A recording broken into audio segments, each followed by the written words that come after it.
ಎಲ್ಲರಿಗೂ ನಮಸ್ಕಾರ. ನಾಳೆ ಡಿಸೆಂಬರ್ 21ನೇ ತಾರೀಕು ಶನಿವಾರ. ನಾಳೆಯಿಂದ 17 ವರ್ಷ ಸುವರ್ಣ ಕಾಲ. 7 ರಾಶಿಯವರಿಗೆ ಭಾಗ್ಯದ ಬಾಗಿಲು ತೆರೆಯಲಿದೆ. ಹಾಗಾದರೆ ಅಂತಹ ಅದೃಷ್ಟವಂತ ರಾಶಿಗಳು ಯಾವುವು ಅಂತ ನೋಡೋಣ ಬನ್ನಿ. ಅದಕ್ಕೂ ಮುನ್ನ ನೀವು ಶನೀಶ್ವರನ ಭಕ್ತರಾಗಿದ್ದರೆ ವಿಡಿಯೋಗೆ ಲೈಕ್ ಮಾಡಿ. ಹಾಗೆ ನೀವಿನ್ನೂ ನಮ್ಮ ಜ್ಯೋತಿಷ್ಯ ದರ್ಶನ ಚಾನಲ್ಗೆ ಸಬ್ಸ್ಕ್ರೈಬ್ ಆಗಿಲ್ಲ ಅಂದರೆ ಈಗಲೇ ಸಬ್ಸ್ಕ್ರೈಬ್ ಮಾಡಿ. ಹಾಗೆ ಪಕ್ಕದಲ್ಲಿ ಬರೋ ಬೆಲ್ ಐಕಾನನ್ನು ಕ್ಲಿಕ್ ಮಾಡಿ. ನಿಮ್ಮ ಸಮಸ್ಯೆಗಳಾದಂತಹ ಸತಿಪತಿ ಕಲಹ, ಪ್ರೀತಿಯಲ್ಲಿ ಮೋಸ, ಭೂಮಿ ವಿಚಾರ, ಕೋರ್ಟ್ ಕೇಸ್, ವ್ಯಾಪಾರ, ಹಣಕಾಸಿನ ತೊಂದರೆ, ಸಾಲಬಾಧೆ, ಸ್ತ್ರೀಯರು, ಗುಪ್ತ ಸಮಸ್ಯೆ, ಹೀಗೆ ಹಲವಾರು ಸಮಸ್ಯೆಗಳಿಗೆ ಶಾಶ್ವತ ಪರಿಹಾರ ಮಾಡಿಕೊಡುತ್ತಾರೆ. ಡಿಸ್ಪ್ಲೇ ಮೇಲೆ ಕಾಣುವ ಗುರುಜಿ ನಂಬರ್ಗೆ ಒಮ್ಮೆ ಕರೆ ಮಾಡಿ. ನಿಮಗೆ ಈ ದಿನ ಹೊಸ ಸ್ನೇಹಿತರು ಭೇಟಿಯಾಗುವರು. ಅವರು ನಿಮಗೆ ಅಗತ್ಯವಾದ ಸಮಯಕ್ಕೆ ಸಹಾಯವನ್ನು ಮಾಡಲು ತಯಾರಾಗಿರುವರು. ನೀವು ಹೂಡಿಕೆಯನ್ನು ಮಾಡಬೇಕೆಂದಿದ್ದರೆ ಇಂದು ನಿಮಗೆ ಉತ್ತಮ ದಿನವಾಗಿರಲಿದೆ. ಭವಿಷ್ಯದಲ್ಲಿ ನೀವು ಹೆಚ್ಚಿನ ಲಾಭವನ್ನು ಪಡೆಯುವಿರಿ. ಈ ರಾಶಿಗೆ ಸೇರಿದ ವ್ಯಾಪಾರಿಗಳಿಗೆ ಅಧಿಕ ಲಾಭವಾಗಲಿದೆ ಮತ್ತು ಯಶಸ್ಸು ಕೂಡ ಲಭಿಸಲಿದೆ. ಅಂಗಡಿಯನ್ನು ನಡೆಸುವವರಿಗೆ ಕೂಡ ಹೆಚ್ಚಿನ ಲಾಭವಾಗುವ ಯೋಗವಿದೆ. ಕೆಲಸವನ್ನು ಮಾಡುವ ಜನರು ಅಧಿಕಾರಿಗಳೊಂದಿಗೆ ಮಾತುಕತೆಯನ್ನು ನಡೆಸುತ್ತೀರಾ. ಸಂಗಾತಿಯೊಂದಿಗೆ ಯಾವುದಾದರೂ ವಿಷಯಕ್ಕೆ ಮನಸ್ತಾಪವಿದ್ದರೆ ಅವೆಲ್ಲವೂ ಮಾತುಕತೆಯ ಮೂಲಕ ಬಗೆಹರಿಯುವುದು ಮತ್ತು ನಿಮ್ಮ ಸಂಬಂಧ ಬಲಗೊಳ್ಳುವುದು.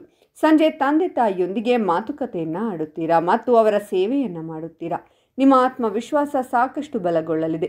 ಈ ದಿನ ಸಾಮಾಜಿಕ ಮತ್ತು ಧಾರ್ಮಿಕ ಕಾರ್ಯಗಳಲ್ಲಿ ನಿಮ್ಮ ಆಸಕ್ತಿ ಹೆಚ್ಚಾಗುವುದರಿಂದ ನಿಮ್ಮ ಪ್ರತಿಷ್ಠೆ ಹೆಚ್ಚಾಗಲಿದೆ ಮತ್ತು ನಿಮ್ಮ ಸ್ನೇಹಿತರ ಸಂಖ್ಯೆಯು ಹೆಚ್ಚಾಗುವುದು. ಕೆಲಸವನ್ನು ಮಾಡುವವರು ಸ್ನೇಹಿತರ ಸಹಾಯದಿಂದ ಹೊಸ ಕೆಲಸದ ಬಗ್ಗೆ ಮಾಹಿತಿಯನ್ನು ಪಡೆಯುವರು ಮತ್ತು ಆ ಕೆಲಸಕ್ಕಾಗಿ ನೀವು ಅರ್ಜಿಯನ್ನು ಸಲ್ಲಿಸುವಿರಿ. ನೀವು ಮನೆಯವರಿಗಾಗಿ ಹೊಸ ಮನೆಯನ್ನು ಖರೀದಿಸುವಿರಿ ಅಥವಾ ಹಳೆಯ ಮನೆ ರಿಪೇರಿಗಾಗಿ ನೀವು ನಿಮ್ಮ ಪ್ರೀತಿ ಪಾತ್ರರೊಂದಿಗೆ ಸೇರಿ ನಿರ್ಧಾರವನ್ನು ತೆಗೆದುಕೊಳ್ಳುವಿರಿ.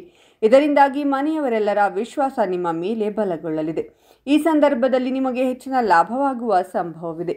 ಈ ಅವಧಿಯಲ್ಲಿ ಜನರು ಅದೃಷ್ಟದ ಸಂಪೂರ್ಣ ಬೆಂಬಲವನ್ನು ಪಡೆಯಲಿದ್ದಾರೆ. ವಿದೇಶದಲ್ಲಿ ಕೆಲಸ ಮಾಡಬೇಕೆಂದಿರುವ ಜನರ ಆಸೆಯು ಈ ಸಮಯದಲ್ಲಿ ಈಡೇರುವುದು.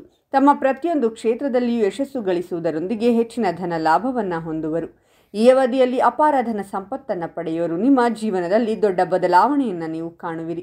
ಇದರೊಂದಿಗೆ ನಿಮ್ಮನ್ನು ನೀವು ಸರಿಯಾಗಿ ಅರ್ಥ ಮಾಡಿಕೊಳ್ಳುವ ಮೂಲಕ ದೊಡ್ಡ ಬದಲಾವಣೆಯನ್ನು ತರುವಿರಿ. ಸುತ್ತಾಡಲು ಅಥವಾ ಶಿಕ್ಷಣ ಹಾಗೂ ಕೆಲಸಕ್ಕೆ ಸಂಬಂಧಿಸಿದಂತೆ ವಿದೇಶಕ್ಕೆ ಹೋಗಬೇಕೆಂದಿರುವವರ ಆಸೆ ಈ ಅವಧಿಯಲ್ಲಿ ಈಡೇರಲಿದೆ. ಯಶಸ್ಸು ಲಭಿಸಲಿದೆ. ಇದರೊಂದಿಗೆ ಈ ಮೊದಲೇ ವಿದೇಶದಲ್ಲಿರುವ ಜನರು ಈ ಸಮಯದಲ್ಲಿ ಹೆಚ್ಚು ಲಾಭವನ್ನು ಪಡೆಯುವರು ಮತ್ತು ವ್ಯಾಪಾರಕ್ಕೆ ಸಂಬಂಧಿಸಿದಂತೆ ಸಾಕಷ್ಟು ಲಾಭವನ್ನು ಪಡೆಯುವ ಯೋಗವಿದೆ. ಹಾಗಾದರೆ ಇಷ್ಟೆಲ್ಲ ಅದೃಷ್ಟ ಫಲಗಳನ್ನು ಪಡೆಯುತ್ತಿರುವ ರಾಶಿಗಳು ಯಾವುವೆಂದರೆ ಮೇಷರಾಶಿ, ಕಟಕ ರಾಶಿ, ಕನ್ಯಾ ರಾಶಿ, ವೃಶ್ಚಿಕ ರಾಶಿ, ಧನಸ್ಸು ರಾಶಿ, ಕುಂಭರಾಶಿ ಮತ್ತು ಸಿಂಹರಾಶಿ. ಇವುಗಳಲ್ಲಿ ನಿಮ್ಮ ರಾಶಿ ಇದ್ದರೂ ಇಲ್ಲದಿದ್ದರೂ ಓಂ ಶನೇಶ್ವರಾಯ ನಮಃ ಅಂತ ಕಾಮೆಂಟ್ ಮಾಡಿ. ಈ ವಿಡಿಯೋವನ್ನು ಲೈಕ್ ಮಾಡಿ ಮತ್ತು ಎಲ್ಲರಿಗೂ ಶೇರ್ ಮಾಡಿ.